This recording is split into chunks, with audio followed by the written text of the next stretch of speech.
এখনকার জেনারেশনের উশৃঙ্খল মেয়েদের চেয়ে একটা বিটিএস আর্মি মেয়ে অনেক বেটার। কেন বলছি শুনুন।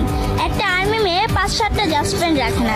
এরা অপ্রয়োজনে বাহিরে ঘোরাফেরা করে না, অশ্লীল পোশাক পরে টিকটক করে বেড়ায় না, এরা প্রেম করে প্রেমিকের হাত ধরে পালায় না, কিংবা চিপাই চাপায় রাস্তাঘাটে প্রেমিকের সাথে টাইম পাস করে না। এদের এত সময় নেয়, এদের লাইফ জুড়েই বিটিএস। এরা ফ্রি সময়টুকু বিটিএস নিয়ে কাটায়, বিটিএস এর গান স্ট্রিমিং করে কাটায়, তাদের ইমাজিনেশন বিটিএস কে নিয়ে। মন খারাপ হলে এরা বিটিএস এর ফানি ভিডিও দেখে নিজেদের মুড নিজেরা ঠিক করে নেয়।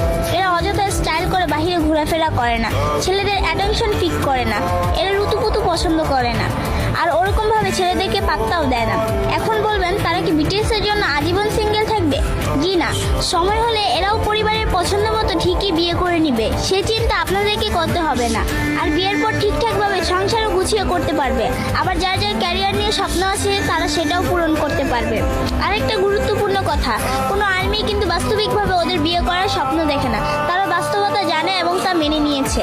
জামাই জামাই বলে এগুলো ফান করে কিংবা অযথা বলে, কিন্তু এরা যথেষ্ট রেসপেক্ট করে তাদের আইডলদের। সবশেষে একটা কথা বলবো, একজন আর্মি জানে কিভাবে সাপোর্ট দিতে হয়, প্রকাশ না করেও ভালোবাসা যায়, একতরফা হলেও কিভাবে প্রায়োরিটি দেওয়া যায়, সারা দুনিয়া বিপক্ষে থাকলেও কিভাবে প্রিয় জিনিস আঁকড়ে ধরতে হয়। আপনি একজন আর্মিকে হেট করতে পারেন, কিন্তু তার পার্সোনালিটিকে আপনার অপছন্দ হবে না। ইদানিং কিছু ফ্যানদের সাথে আপনারা আর্মিদেরকে কম্পেয়ার করেন, ওটা করবেন না। ওদেরকে মূলত আর্মি হিসেবে ধরা হয় না। আই হোপ বুঝতে পারছেন। ধন্যবাদ।